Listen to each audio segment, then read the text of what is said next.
Las clases en los planteles fiscales, particulares, municipales y fiscomisionales del país se reanudarán este martes 15 de octubre a escala nacional tras la culminación de las protestas en contra del gobierno. Así lo anunció el Ministerio de Educación a través de un documento oficial. Los protagonistas de la noticia en Notimundo. Ya está con nosotros justamente la ministra de Educación, Montserrat Kramer. Ministra, mucho gusto, gracias por estar con nosotros en esta noche. ¿Cómo está? Buenas tardes y gracias por la invitación.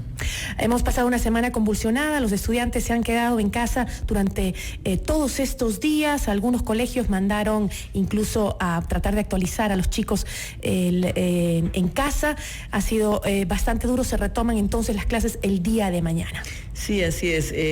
La costa ha perdido 6 días de clase hasta el momento, la Sierra 7, Galápagos afortunadamente ha continuado, ha tenido total normalidad en sus clases.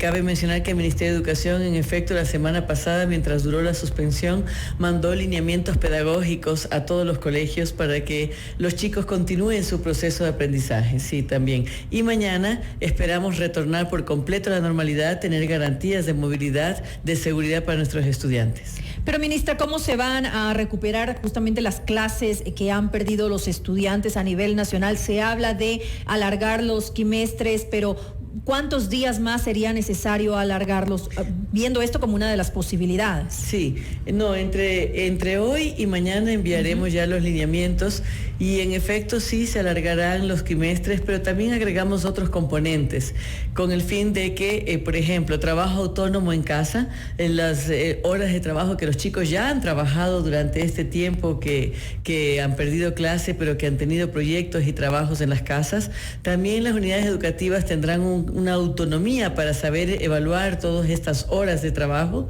Tendrán también trabajo autónomo durante todo este tiempo del semestre que transcurre y también clases al finalizar el quimestre, que serán aproximadamente 3 días de clase extra. Ministra, ¿se han visto afectados algunos edificios de las escuelas o colegios que están aledañas a la zona de conflicto durante esta semana de manifestaciones? Bueno, básicamente lo que más se ha afectado, más que las unidades educativas, que afortunadamente no hemos tenido grandes afectaciones, lo que más se ha afectado son ciertas vías de acceso. Por ejemplo, debo decir que en la parte que sabemos de las manifestaciones, sí, todavía se están limpiando las vías, todavía se está preparando todo. Quito está colaborando mucho, la sociedad civil, con mingas, con limpieza y demás, pero eso es lo que más se afectó. Ahora, los niños de una u otra forma han sido testigos de lo que ha ocurrido en nuestro país. De hecho, se han visto directamente afectados por esto.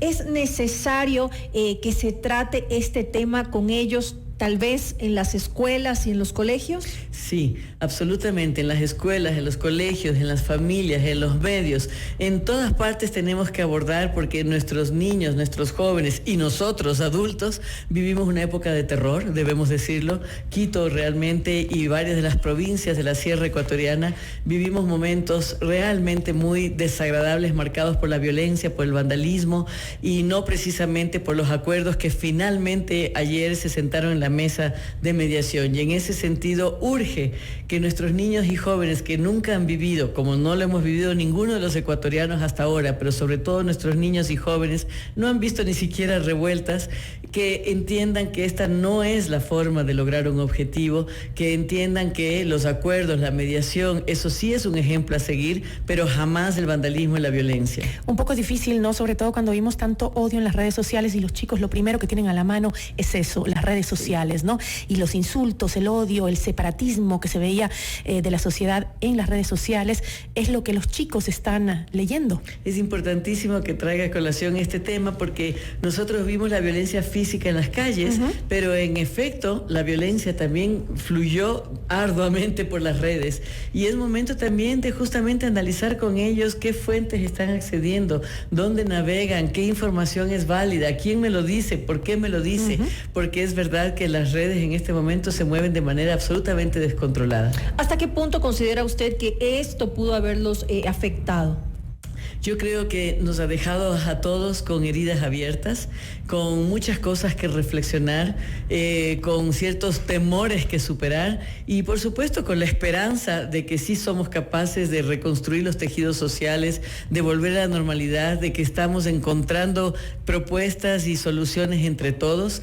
Tenemos que tenerlo y tenemos que seguir y tenemos que inspirar a nuestros jóvenes a que también piensen en el Ecuador que están viviendo y que quieren vivir, y quiénes son ellos como ciudadanos ecuatorianos, cómo pueden aportar, a siempre aportar con soluciones.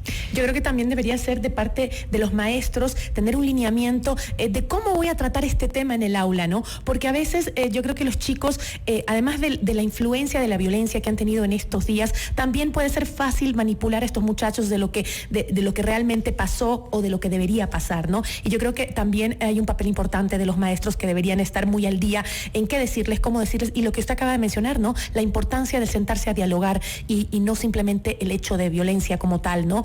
Sino también ahondar en lo importante que es el diálogo para nuestro país. Absolutamente de acuerdo, y también proponemos trabajar en las escuelas, incluso entre docentes y con el cuerpo administrativo, con directivos, porque también nosotros adultos tenemos que procesar lo que pasó, tenemos que ver y autoevaluar qué cosas debemos mejorar, identificar ciertas necesidades urgentes, pero hacer que todos los miembros de la comunidad cobren voz, se expresen de manera creativa, que en el caso de los niños que hagan proyectos de arte, también ensayos analíticos, proyectos de investigación que sean creativos, pero es urgente que expresemos todo lo que vivimos para poderlo canalizar y para poder entonces orientar sus opiniones y justamente poder encauzar finalmente todo esto. Pero, ¿cómo se va a involucrar el Ministerio de Educación justamente para explicar lo que preguntaba Gisela?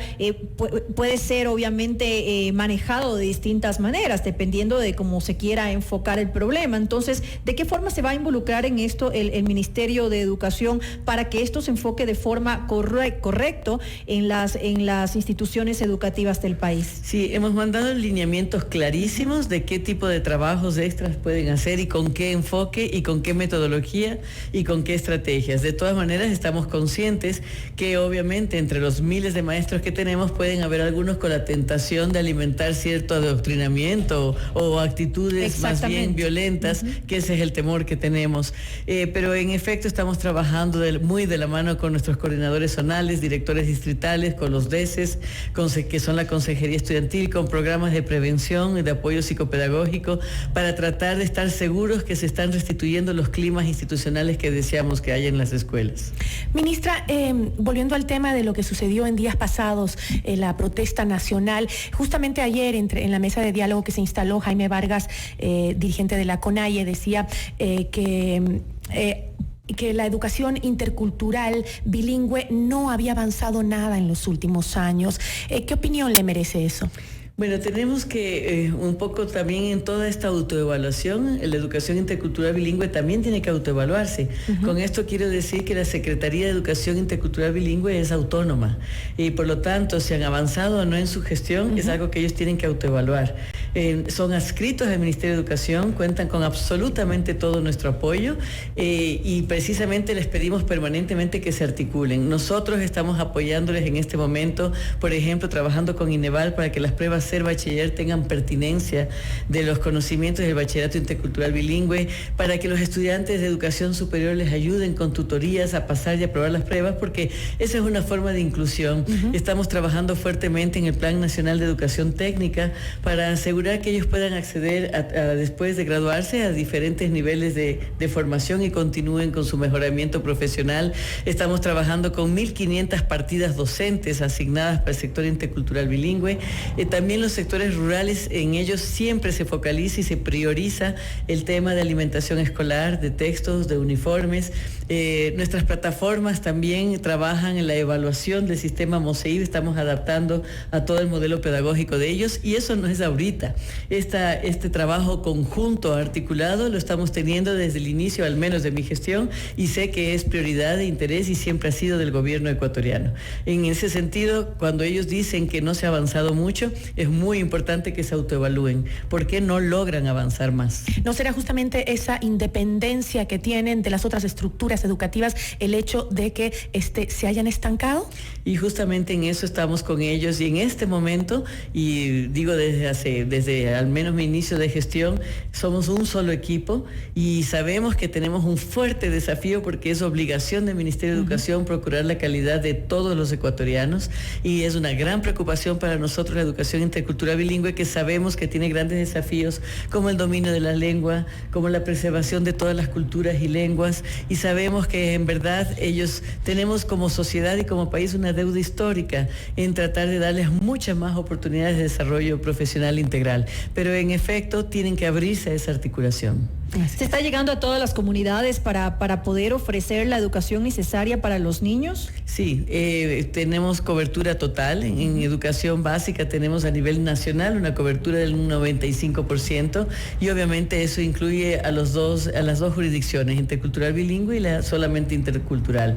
Estamos trabajando con ellos, como les digo, de la mano. En todas las reuniones del ministerio están totalmente incorporados, tanto el secretario como el subsecretario de Educación Intercultural Bilingüe son parte de nuestro equipo, y el Ministerio de Educación se debe a todo el país. ¿Qué queda por hacer entonces en el Ministerio de Educación? Es un gran desafío, en efecto, seguir identificando todavía grandes retos que tenemos, como por ejemplo el procurar que tengan una educación de verdadera calidad, de manera que les aseguremos que ellos puedan continuar sus estudios, sea tecnológicos, sea universitarios, sea insertarse en la vida laboral. Y ese reto se traslada también al inicio, es decir, a la formación de los docentes, a la inserción de docentes de calidad en el sistema intercultural bilingüe. Pero este desafío atraviesa también el tema de la lengua. Tenemos un gran problema con el dominio de la lengua, porque de lo contrario no es educación intercultural bilingüe.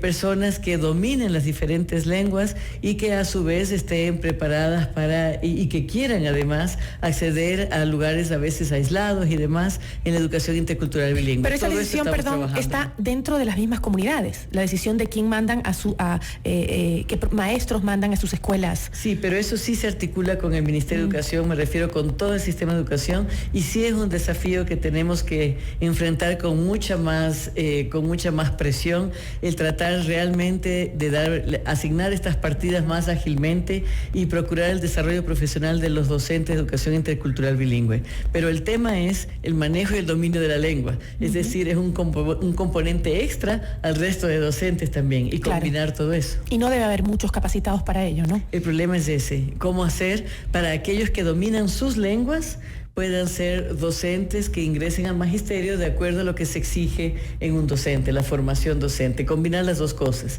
y que además quieran vivir en las respectivas zonas. Claro, no solo el hecho de que sepa la lengua, sino que también tiene que tener una preparación académica para poder instruir. Sí, sin embargo, estamos trabajando de manera ambiciosa con el programa de profesionalización de docentes que tenían solamente el título de tecnólogos, y los estamos haciendo en convenio con universidades como la UNAE, la de Cuenca y otras universidades.